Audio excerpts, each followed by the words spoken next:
Welcome to the story. Don't forget to like, subscribe and support me.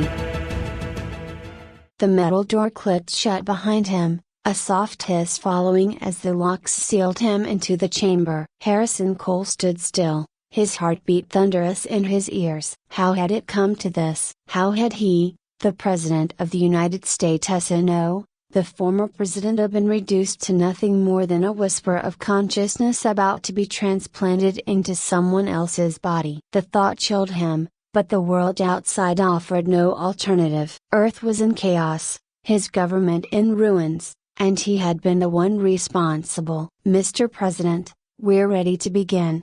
Dr. Oswald's voice crackled through the intercom. The scientist's tone was calm, devoid of the gravity the moment deserved. He glanced at the cold, sterile equipment around him, the pale glow of the screens, the harsh light illuminating the surgical table in the center. This was where he would die, in one sense, only to be reborn in another. He was no stranger to power plays or drastic measures, but this was unprecedented. "Do it," Harrison muttered, his voice cracking under the weight of resignation. The procedure began in silence, his body quickly numb from the sedatives flooding his veins. His consciousness began to fade, memories flashing in chaotic bursts of his election victory, the applause from adoring crowds, and then the violent protests, the collapse of the economy, the failed coup. Then there was nothing but darkness. Harrison Cole awoke to unfamiliar sensations. His body felt foreign, as though every nerve was misfiring in its attempt to interpret the physical world. His eyes opened sluggishly, adjusting to the bright lights overhead. His first breath felt raw, as though the air itself was an intruder in his lungs. He sat up, blinking at the unfamiliar surroundings. Gone were the walls of the White House, the grandeur of his office. Instead, he was in a cramped space with metal walls, the hum of machinery surrounding him. The weight of disorientation settled over him, and for a moment, he wondered if the transfer had failed. But no, the process had been a success. He could feel it. This body was not his own. His mind had been transplanted, and he was no longer Harrison Cole, the president. He was Adrian Hunt, astronaut. He glanced down at his hands, flexing his fingers. They were rougher, calloused in a way his old ones had never been. His body was stronger, younger, built for the rigors of space travel. The dissonance between mind and body was unsettling, but he couldn't dwell on it. There were more pressing matters at hand. "Captain Hunt?"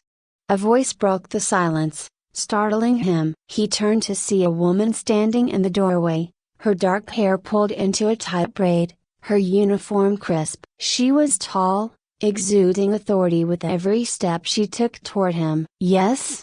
he answered, his voice deeper, more controlled than it had been in years. It surprised even him. "Commander Vargas," she introduced herself, her tone businesslike. "Welcome to the Endeavour. I hope the recovery process wasn't too disorienting. We've just arrived at the outskirts of the Helios 2 system. You'll want to get briefed before we begin descent preparations." Harrison, or rather, Adrian Hunt nodded, rising to his feet. The transition had been smoother than he'd expected, though the lingering sense of unease gnawed at the back of his mind. He was no longer the president. His influence on Earth had been severed, and now, his new reality lay within this metallic shell, miles above an alien world. The mission was clear: colonize Helios 2, ensure humanity's survival beyond the decaying shell of Earth. He followed Commander Vargas through the narrow corridors of the ship, taking in the environment. The crew was multinational,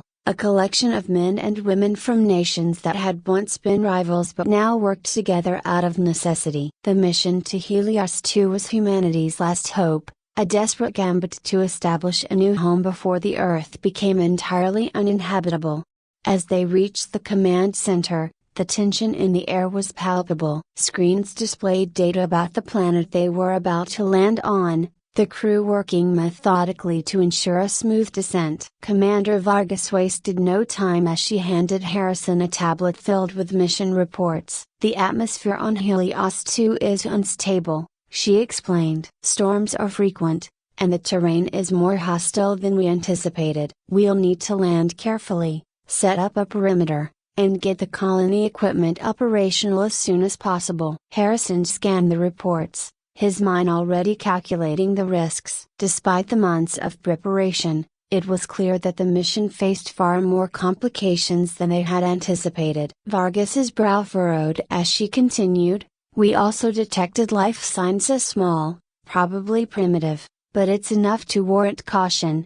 He nodded, but his thoughts were elsewhere. This was what he had been reduced to, leading a group of astronauts on an uncertain mission to a hostile world. Back on Earth, he had commanded armies, wielded influence over millions, and shaped the future of a nation. Here, he was just another member of a crew, tasked with ensuring survival on a barren rock millions of miles away from home. "Understood," he finally said, his voice steady. "Let's make sure we're prepared for anything."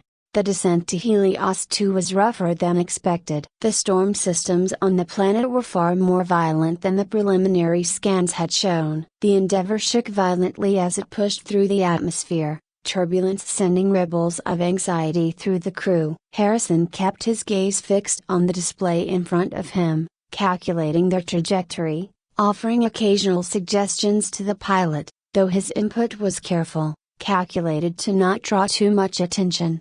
Once the landing was complete, the crew quickly moved to set up the initial base of operations. The air was breathable, though the planet's atmosphere carried a biting chill. The landscape stretched out in every direction, a desolate expanse of rock formations and swirling dust. The sky above was a dark, ominous red, storm clouds rolling in the distance. "Welcome to Helios 2, Commander Vargas said dryly as she pulled her helmet off, the wind catching her hair. "Not exactly paradise, is it?" Harrison didn't answer. His eyes were scanning the horizon, his mind already working to assess the dangers they faced. Despite the years he'd spent in the political arena, the instincts of leadership hadn't left him. The survival of this crew depended on careful planning, quick decisions, and, above all, strong leadership. The first few days on Helios 2 were a struggle. The terrain was unforgiving,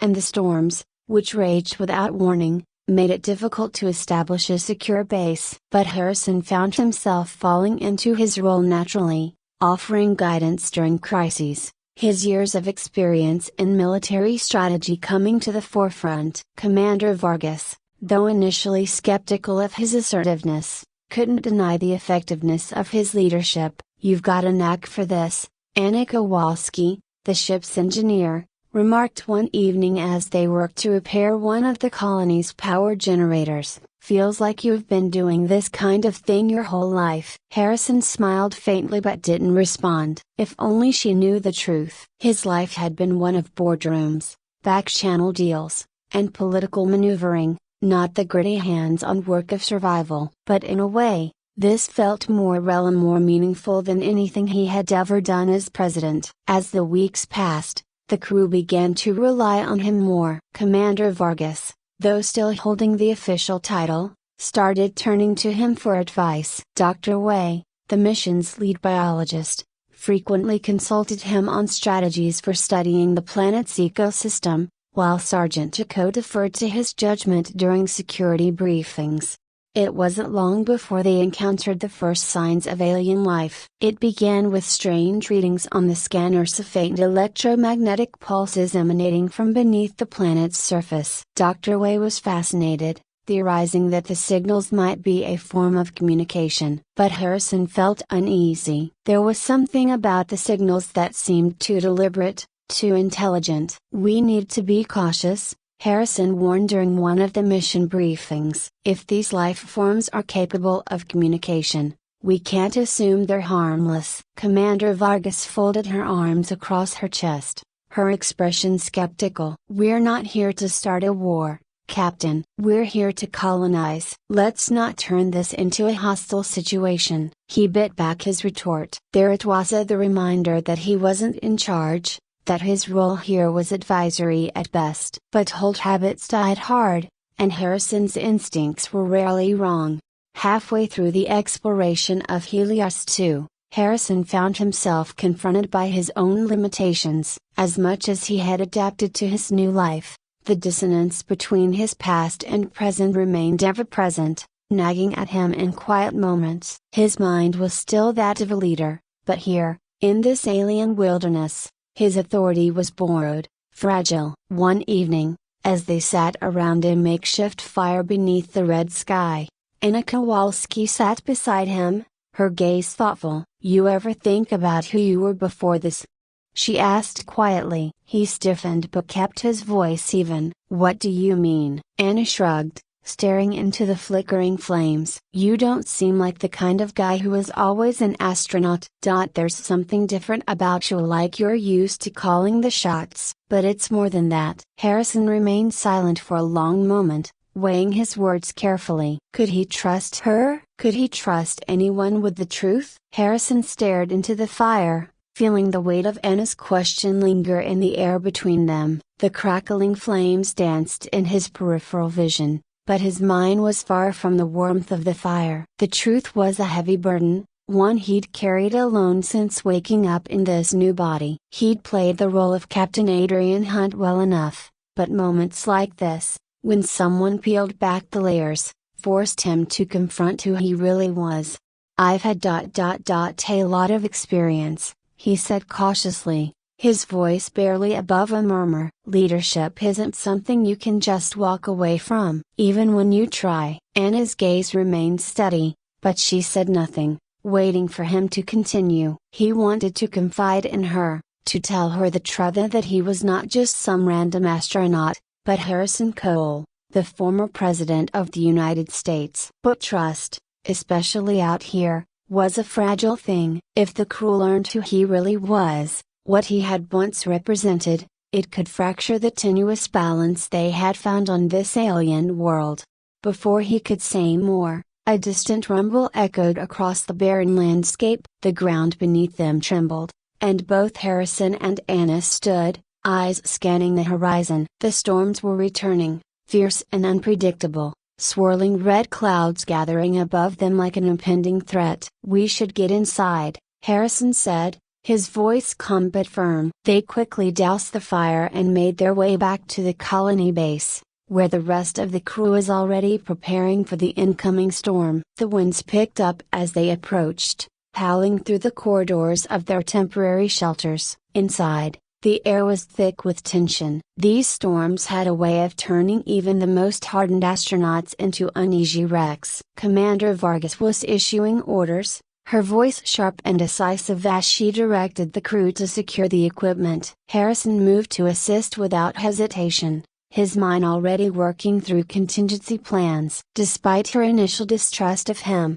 Vargas had come to rely on Harrison's strategic mind, especially in moments like these. The storm hit with a ferocity they hadn't anticipated. The winds roared like a beast unleashed, battering the colony's outer walls with violent gusts. Harrison kept his focus, moving swiftly through the control room, offering suggestions to reinforce their defenses. The alien planet seemed intent on reminding them that survival here was never guaranteed. As the storm raged, Harrison found himself alone for a brief moment, standing at one of the observation windows, watching the swirling chaos outside. His reflection in the glass felt foreign, the face of Adrian Hunt staring back at him, a face that wasn't his. It was a constant reminder of the man he used to be, and the man he had become. The storm passed after what felt like an eternity. When it finally quieted, the crew emerged from their shelters,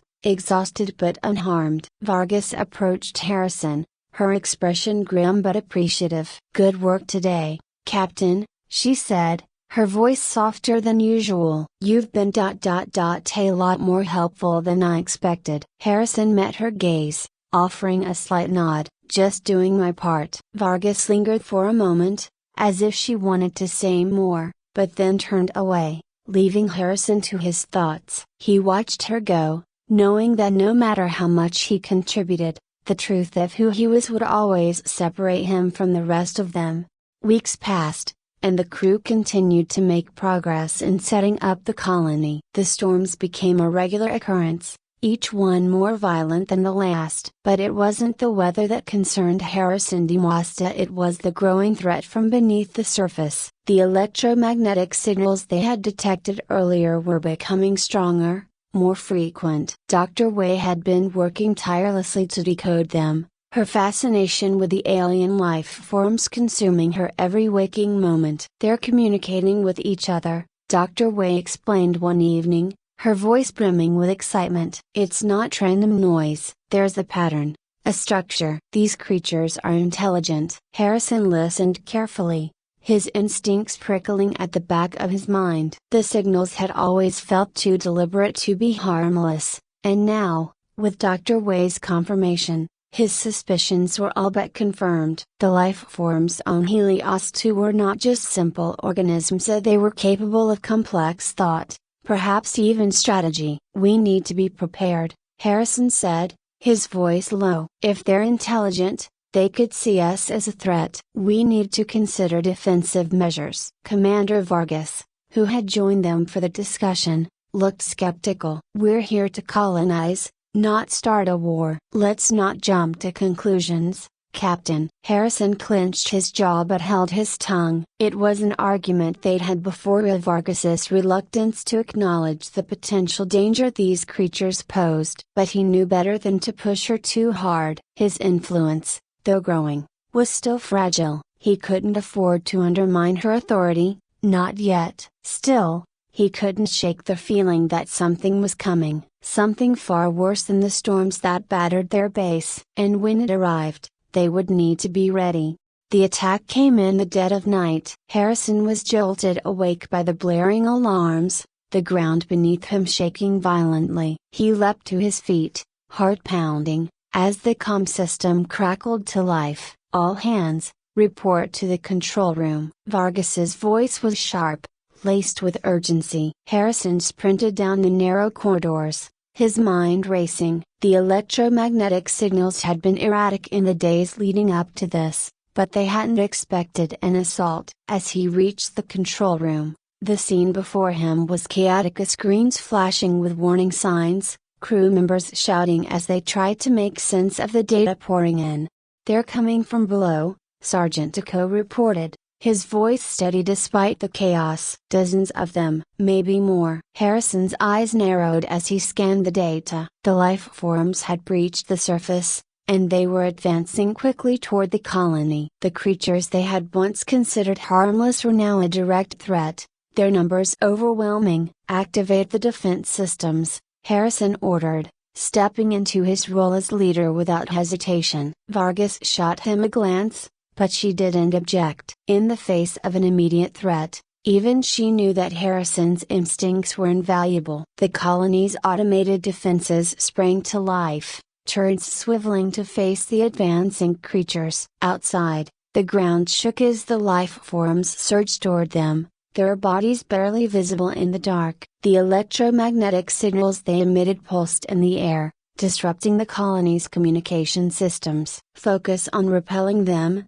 Harrison instructed, his voice calm and controlled despite the rising tension. "We need to hold them off long enough to figure out what we're dealing with." The first wave hit hard. The creatures moved with a terrifying speed, their forms shifting in the dim light. The automated turrets fired relentlessly, but for every creature they took down, more surged forward. Harrison's mind raced as he analyzed their movements, searching for a pattern, a weakness. "They're coordinating," Dr. Wei muttered, her eyes glued to the monitors. "It's like they're responding to our defenses in real time." Harrison gritted his teeth. This was no random attack. These creatures were organized, intelligent, and they weren't going to stop until they had torn the colony apart. As the battle raged on, Harrison took command of the ground forces, directing the crew with precision. His instincts, honed by years of political maneuvering and military strategy,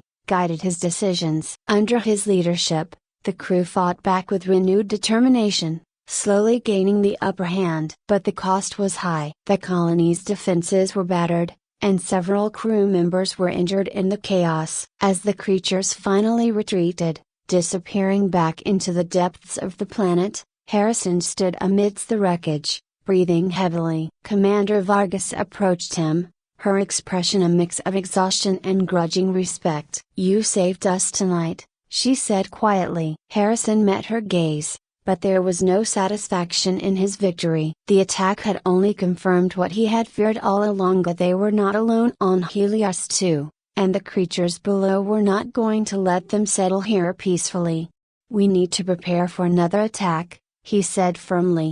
This was just the beginning. Vargas nodded, her eyes dark with understanding. They had survived the night, but the real battle was just beginning.